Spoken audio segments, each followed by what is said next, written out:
Երկրի հաջորդ վարչապետ տեսնում եմ Սամվել Կարապետյանին եւ երկրի նախագահ Ռոբերտ Քոչարյանին։ Ինչ ուզում են թող խոսեն, ուրեմն հարգելի լրագրող։ Գիտեք, տարիները անցնում, տարիներ հետո երբ որ հայացք ես հետ գցում, նոր դու տեսնում ես, թե որն է լավ եւ որն է վատ։ Ես աշխատում էի դպրոցում 4-րդ կուրս էի արդեն մանկավարժական համալսարանում։ Իմ աշխատավարձը սեպտեմբեր ամսվա աշխատավարձը ինձ տվել են դեկտեմբերին։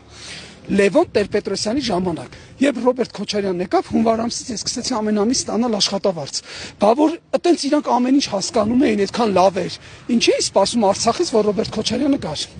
Այդ որ իրանք մեղադրում են այս ԿՊ-ական այս բոմժերը, որ իրանք ամբողջ կյանքում այս երկրին մի լումայի օգուտ չեն տվել։ Այդ մարդիկ, որ այս երկրում, բացի թալանից, այդ սովածները, որ հազիվ եկել են, ընկել են փողոցները մուրած կանի նման, որ իրանք հազիվ եկել են տեսել են ինչ-որ հանկարծ ինչ-որ գումարներ լափում են, որովհետև իրանք մանկուց ի վեր համ հոգով են սոված, համ ստամոքսով են սոված, իսկ ստամոքսով եւ հոգով սոված մարդը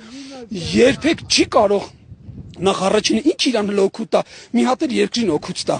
Իրանք ասում են Սամվել Կարապետյանը ինչ արի, Սամվել Կարապետյանը պարտավոր է, Սամվել Կարապետյանն այս երկրի վարչապետը, նախարարը, նախագահը, ի՞նչ է։ Սամվել Կարապետյանը գնացել այլ երկիր, այդ երկրում հարստացել է, հիմա ինքը կուզի կօգնի, չուսի չի օգնի։ Իսկ ինչ վերաբերում է նաև այն կեղտոտներին, ովքեր որ ուզում են անընդհատ ցեղ շպրտել Արցախի երեսին, այդ կեղտոտները թող լավ իմանան։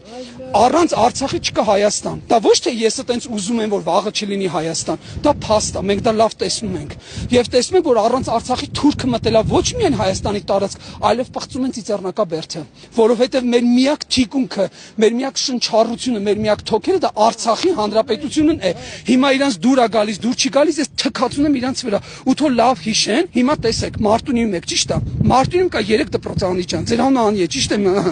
Ուրեմն տեսեք, այն մի դպրոց է, որը հայտնի է որպես գերմանացիների դպրոց, որտեղ գերմաններն են ասում։ Այդ դպրոցը կառուցվել է ժողովրդի ասած օտիդո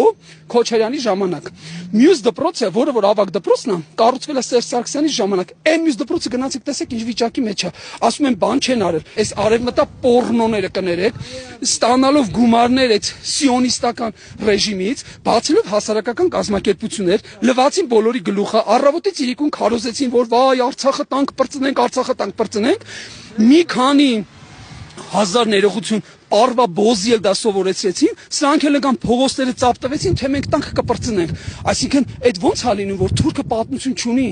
ինքը կարողացավ ամեն ինչ մեզանից տանել։ Մեկ Նախիջևանը տվեցինք, շատ լավ ենք զգում ես։ Արցախը տվեցինք, հանգիստ ենք։ Կարսը տվեցինք, հանգիստ ենք։ Անին տվեցինք, հանգիստ ենք։ Վարդենիսի, չգիտեմ, բարձունքները տվեցինք, հանգիստ ենք։ Ջերմուկինը տվեցինք, հանգիստ ենք։ Լավ, ինչքան կարելի է ասենց հարմարվել։